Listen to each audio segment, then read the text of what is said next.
আজকে ফেসবুক সম্পর্কে তিনটা কথা বলবো।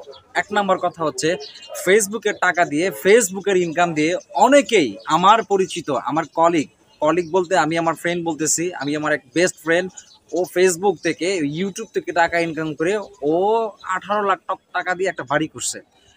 ওর ঘরে যে পরিমাণে ফার্নিচার করছে, প্রায় কমপক্ষে 10 লক্ষ টাকার ফার্নিচার।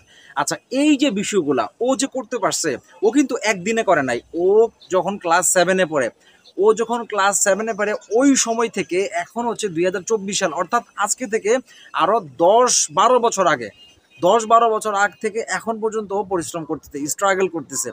ও এত পরিমাণে পরিশ্রম করছে, যার জন্য ও আজকে একটা জায়গায় যেতে পারছে। এখন আমরা যখন ফেসবুকে কাজ করি, আমরা যখন 10টা, 5টা, 20টা, 50টা, 100, 200, 300, 1 মাস, 2 মাস, 3 মাস এভাবে কন্টিনিউ ভিডিও আপলোড করতে থাকি, কিন্তু আমাদের ফেসবুক থেকে একটা সফলতা আমরা পাই না, আসে না। পেজ মনিটাইজেশন করতে পারি না, পেজের সেট আপগুলো আসে না, বিভিন্ন সমস্যা হয়। আর আমরা হতাশাগ্রস্ত হয়ে আমরা ফেসবুক থেকে বের হয়ে যাই যে আমার দ্বারা এটা সম্ভব না। না, আপনার দ্বারাই সম্ভব। ও যদি পারে, আপনি কেন পারবেন না? আমি কেন পারবো না? অবশ্যই সম্ভব, অবশ্যই পারবো।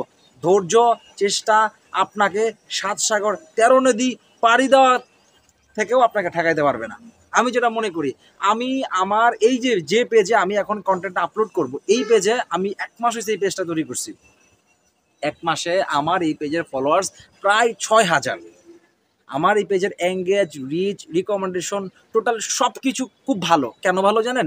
কারণ আমি প্রতিনিয়ত 6টা ভিডিও আপলোড করি। আমি রিলস আপলোড করি 5টা, আর লং ভিডিও আপলোড করি 2টা, টোটাল করে 7টা। আমি অনেক সময় একটা রিলস কম আপলোড করি, অর্থাৎ 5টা আর 2টা, 7টা ভিডিও আমি প্রতিদিন কন্টিনিউ আপলোড করতেছি। এখন আপনি যদি আমার মতো এভাবে কন্টিনিউ কাজ করতে থাকেন, আপনিও কিন্তু আপনার পেজের এঙ্গেজ ভালো হবে, রিচ ভালো হবে, পেজের রিকমেন্ডেশন ভালো হবে, পেজের গ্রোথ বাড়বে, অর্থাৎ ফলোয়ার্স আপনার বাড়তে থাকবে। আর আপনি যদি এখান থেকে আমার ভিডিওতে কিন্তু খুব বেশি ভিউ আসতেছে না, যেমন 400, 500, 1000, কয়েকটা ভিডিওতে 3000, 4000, 5000 এভাবে করে ভিউগুলো আসতেছে। তো এটা নিয়ে আমার কিন্তু খুব বেশি মাথা ব্যথা নাই। এই জন্যই নাই, আমি রেগুলার ভিডিও আপলোড করতেই থাকবো, আমাকে ফেসবুক কখনোই অ্যাভয়েড করবে, বাট আমাকে সে অ্যালাউ করতে চাইবে না, কিন্তু আমি তারা অ্যাভয়েড করব না। আমি তারা অবশ্যই অ্যাকসেপ্ট করব, আমি তার কথাগুলো অবশ্যই শুনবো। তার মতো করে সে যেভাবে চায় আমি সেভাবে কাজ করব। অর্থাৎ আপনি যদি একটা গাছ রোপণ করেন, এই গাছটা বড় করতে, এই গাছটা যত্ন করতে, এই গাছটা লালন পালন করতে আপনার একটা টাইম লাগবে, একটা সময় লাগবে। আপনি চাইলে গাছটা কিনছেন আজকে 200 টাকা দিয়া, এই গাছটা 1 দিনের মধ্যে, 2 দিনের মধ্যে, 10 দিনের মধ্যে, 1 মাস, 2 মাসের মধ্যে এটা বড় হওয়া সম্ভব না। আর এটা ফল ধারণ করবে না, হবে না, কারণ নির্দিষ্ট একটা সময় আছে, নির্দিষ্ট একটা টাইম আছে।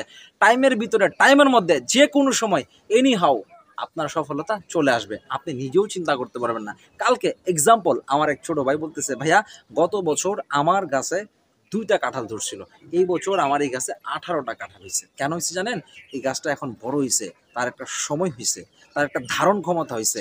ঠিক এইভাবে আপনি, আমরা যদি ফেসবুকে রেগুলার কাজ করি, ইনশাআল্লাহ এখান থেকে আপনি অবশ্যই একটা ইমপ্রুভ করতে পারবেন। অবশ্যই এটা ইমপ্রুভ করে। আমার একটা ইউটিউব চ্যানেল আছে আলুর দিশেরি নামে, ওইটার মধ্যে আমার সাবস্ক্রাইবার ছিল প্রথমে 7 থেকে 10 জন, এখন আলহামদুলিল্লাহ প্রায় ভালো একটা সাবস্ক্রাইবার হয়ে গেছে। তো কেমন হয়েছে আমি নিজেও জানি না যে এতগুলো সাবস্ক্রাইবার হয়ে যাবে। আমি কোথাও লাইক কিনি নাই, ফলোয়ার্স কিনি নাই, প্রমোট করে নাই, কিচ্ছু না, একদম অর্গানিক ন্যাচারালভাবে হয়েছে। এই জন্য আপনাকে ফেসবুকে কাজ করতে হলে ধৈর্যের সাথে, কনফিডেন্স নিয়ে জায়গা থাকতে হবে, ইনশাল্লাহ আপনিও এখান থেকে সফলতা অর্জন করতে পারবেন। প্লিজ, যদিও ভিডিওটা কারোর কাছে একটু ভালো লাগে, একটু মোটিভেশন আপনার ভিতরে, আপনি ভিডিওটা একটু শেয়ার করে দিবেন। সবাই পাশে থাকবেন, লাইক, কমেন্ট, শেয়ার করবেন। আর আমার পেজে একটা নতুন হলে ফলো দিয়ে দিবেন, আর ইউটিউব চ্যানেল হলে সাবস্ক্রাইব করে দিবেন।